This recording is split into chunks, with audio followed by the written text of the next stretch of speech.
أعوذ بالله من الشيطان الرجيم. بسم الله الرحمن الرحيم. والذين كفروا بعضهم أولياء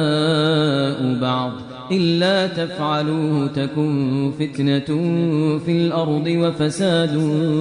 كبير. جو لوگ کافر ہیں وہ ایک دوسرے کی حمایت کرتے ہیں، اگر تم مسلمان ایک دوسرے کی حمایت و مدد نہ کرو گے تو زمین میں فتنہ اور بڑا فساد برپا ہوگا۔ اس آیت کریمہ میں امت مسلمہ کو متحد ہونے کا حکم دیا گیا ہے۔ ولی کا مفہوم معاملات کی ولایت، حمایت، مدد اور سرپرستی ہے۔ والذین کفروا بعضهم اولیاء بعض، یعنی کافر تمہارے خلاف سب کے سب ایک دوسرے کے دوست، مددگار اور حمایتی ہیں۔ الا تفعلوا، یعنی اگر تم بھی ایمان کی بنیاد پر آپس میں محبت، حمایت اور نصرت نہیں کرو گے اور کفار کی محبت، حمایت، مدد اور دوستی ترک نہیں کرو گے تو زمین میں بہت بڑا فتنہ اور بہت بڑا فساد پھیل جائے گا۔ یعنی سارے کے سارے کافر تمہاری دشمنی میں متحد ہو کر ایک بن جاتے ہیں، ایک دوسرے کی حمایت کرتے ہیں۔ اسی طرح اگر تم اہل ایمان آپس میں ایک دوسرے کی حمایت نہ کرو گے، ایک دوسرے کے ولی اور مددگار نہ بنو گے تو زمین میں فتنہ اور فساد عظیم برپا ہوگا۔ اس آیت کا پورا مفہوم سمجھنے کے لیے اس کا سیاق و سباق دیکھنا بہت ضروری ہے۔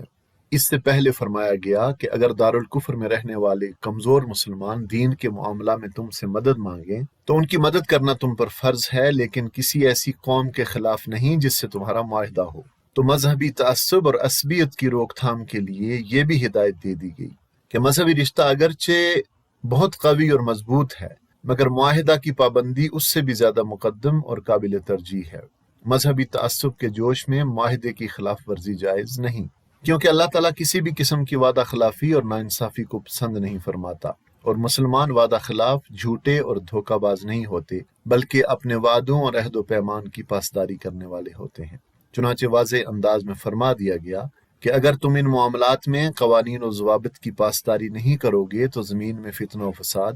برپا ہو جائے گا۔ یہ در حقیقت امن عالم کے لیے عدل و انصاف کے بہترین اور جامع بنیادی اصول ہیں۔ اسی لیے اس جگہ ان احکام کو بیان کرنے کے بعد ایسے الفاظ میں تنبیہ فرمائی گئی جو عام طور پر دوسرے احکام کے لیے نہیں کی گئی، کہ اگر تم نے ان احکام پر عمل نہ کیا تو زمین میں فتنہ اور فساد پھیل جائے گا۔ اور ان الفاظ میں بھی اس طرف اشارہ ہے کہ یہ احکامات فتنہ و فساد کو روکنے میں خاص دخل اور اثر رکھتے ہیں۔ اگر اس جملے تکن فطرۃ فی الارض و فساد کبیر کو امت مسلمہ کے اتحاد نہ کرنے سے جوڑا جائے تو اس کا مطلب یہ ہے کہ اگر مسلمان باہم متحد نہیں ہوں گے تو اس سے زمین میں بڑا فتنہ و فساد برپا ہوگا۔ مثلا کمزور مسلمانوں پر ناروا ظلم و زیادتی ہوگی اور ان کا مال بلکہ ایمان بھی محفوظ نہ رہے گا۔ کفار کے خلاف مسلمانوں کے یکجان نہ ہونے سے اسلام اور مسلمان کمزور ہوں گے اور ان کا رعب جاتا رہے گا۔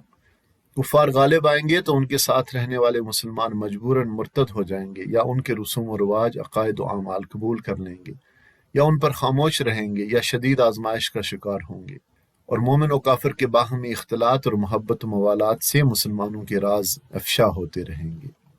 غرض کفار کے غلبے اور ان کے ساتھ رہ کر ان کی غلامی پر قناعت یا ان سے دوستی کی صورت میں اللہ کی زمین پر امن کسی صورت قائم نہیں رہ سکتا، بلکہ ہر طرف فتنہ و فساد، جنگ و جدل، شرک و کفر، بے حیائی اور بدکاری ہی کا دور دورہ ہوگا۔ اور اگر اس جملے تکن فتنۃ فی الارض و فساد کبیر کو سابقہ تمام احکامات سے جوڑا جائے تو مطلب یہ ہوگا کہ اگر دارالاسلام کے مسلمان ایک دوسرے کے ولی و حامی و مددگار نہ بنیں، اور اگر ہجرت کر کے دارالاسلام میں نہ آنے والے اور دارالکفر میں مقیم رہنے والے مسلمانوں کو اہل دارالاسلام اپنی سیاسی ولایت سے خارج نہ سمجھیں، یا اگر باہر کے مظلوم مسلمانوں کے مدد مانگنے پر ان کی مدد نہ کی جائے، یا اگر ان مظلوم مسلمانوں کی مدد کی وجہ سے غیر مسلموں کے ساتھ بد عہدی کی جائے اور معاہدہ کرنے والی اسلامی حکومت اپنے معاہدہ کا پاس نہ رکھتے ہوئے دارالکفر میں رہنے والے ان کمزور مسلمانوں کی مدد شروع کر دے، اور اگر مسلمان کافروں سے محبت و حمایت و دوستی کا تعلق ختم نہ کریں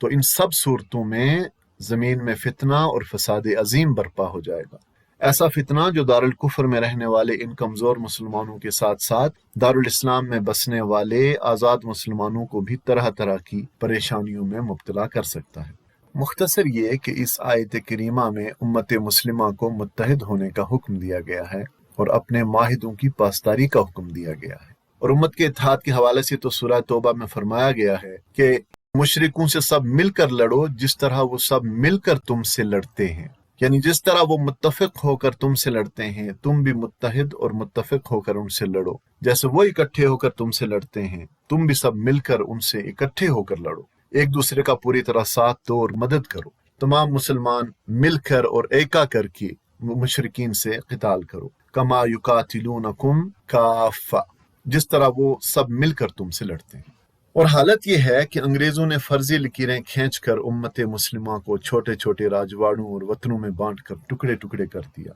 مسلمانوں میں سے خلافت کو ختم کر دیا۔ اقبال نے فرمایا تھا کہ مسلم نے بھی تعمیر کیا اپنا حرم، اور تہذیب کے آزر نے ترشوائے صنم، اور ان تازہ خداؤں میں بڑا سب سے وطن ہے، جو پیرہن اس کا ہے وہ مذہب کا کفن ہے، یہ بت کے تراشیدہ تہذیب نوی ہے، غارت گرے کاشانہ دین نبوی ہے، اقوام میں مخلوق خدا بٹتی ہے اس سے، قومیت اسلام کی جڑ کٹتی ہے اس سے۔ تو امت مسلمہ کا ٹکڑوں میں بٹا ہوا جسم لہو لہان ہے، ایک ہاتھ کو کاٹا جاتا ہے تو دوسرے کو اجازت نہیں کہ اس کی مدد کر سکے۔ اور اس آیت کے احکامات کی روشنی میں جو کام مسلم امت کے کرنے کا تھا وہ کافروں نے کیا ہے، وہ متحد ہم تقسیم اور بٹے ہوئے، اہل کفر کی متحدہ ریاستیں، یونینز، سٹیٹس، لیکن مسلمان اکٹھے نہیں ہو سکتے، ان کو مزید تقسیم کیا جا رہا ہے۔ کافروں کا فلاں فوجی اتحاد، فلاں فوجی اتحاد، اور ستم بالائے ستم یہ کہ مسلمانوں کے خلاف بنائے جانے والے ان اتحادوں میں خود مسلمان بھی شامل ہوتے ہیں۔